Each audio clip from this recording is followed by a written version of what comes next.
Hello again and welcome back to part 2 of my video on Manchester and the media.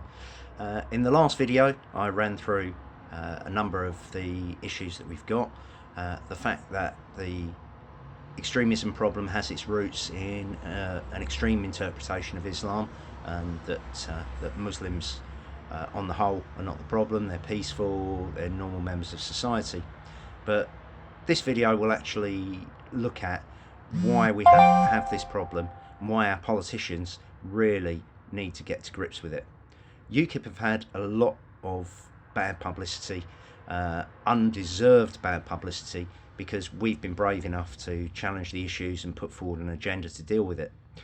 But unfortunately the other political parties seem to shy away from it, be it political correctness or something else.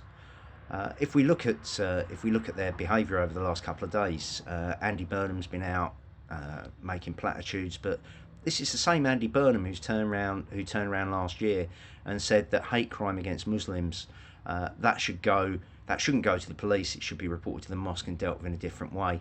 Sorry, Andy, that's completely the wrong way around. We're one community, not many.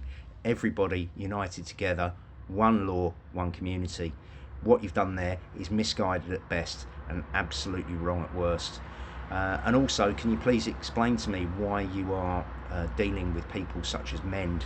And I urge anybody who needs to know about MEND to look it up on Google. The Conservative Party haven't been great on law and order.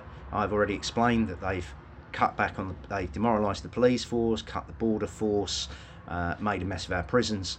But unfortunately, I feel Labour would be even worse. This is one of the reasons why really the UKIP manifesto is the one you need to look at to see how we can deal with this. Why do I say this about Labour? Well, look at some of the people at the top. Their dealings with the IRA and support for the IRA are well documented, not least from my local MP, the guy I'm standing against in Hayes and Harlington, John McDonnell. But John McDonnell seems to make a habit of dealing with extremists. He has urged people on his Hayes for Gaza campaign to support Interpal.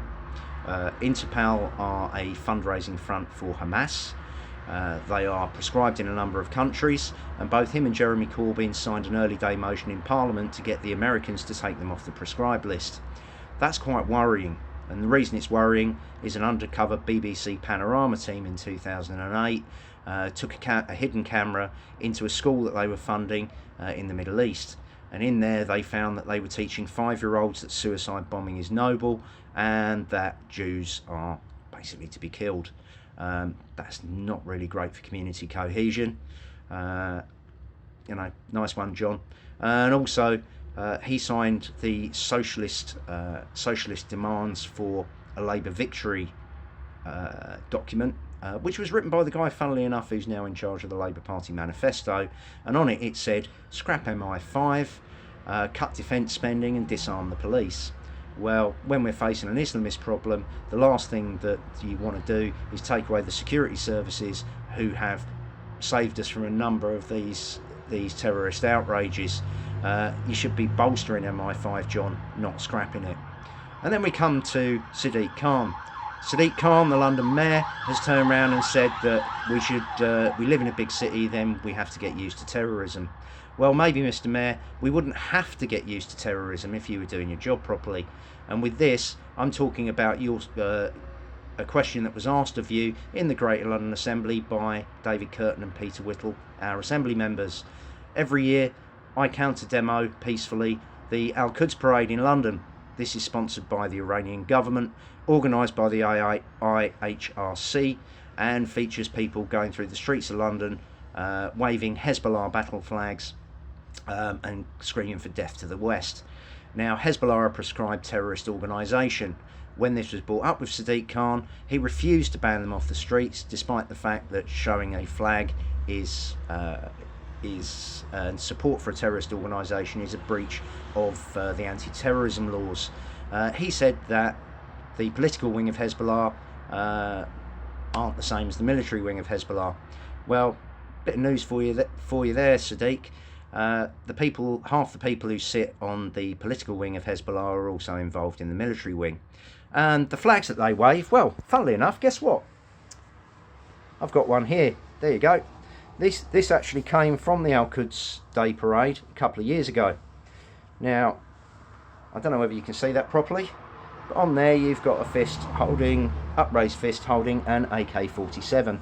That's the military wing, Sadiq. That's illegal in this country, but you're not prepared to do anything about it.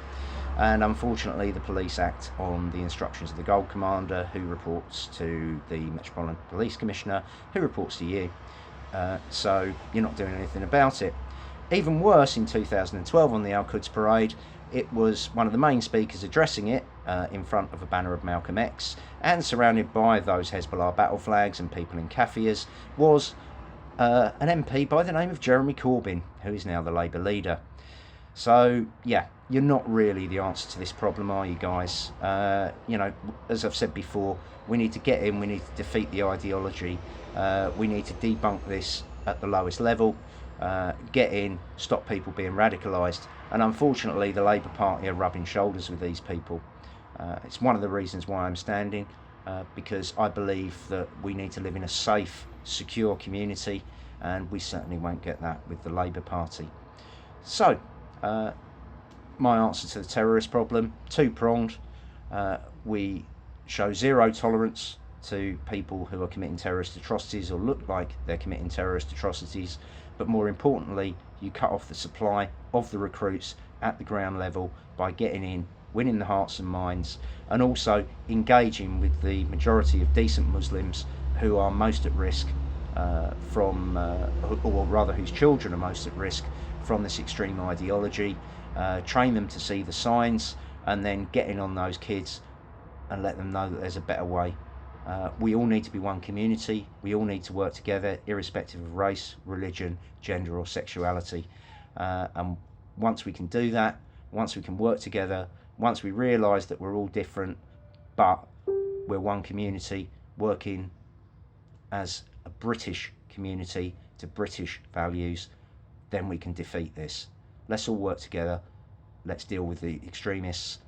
Let's get this right. Thank you.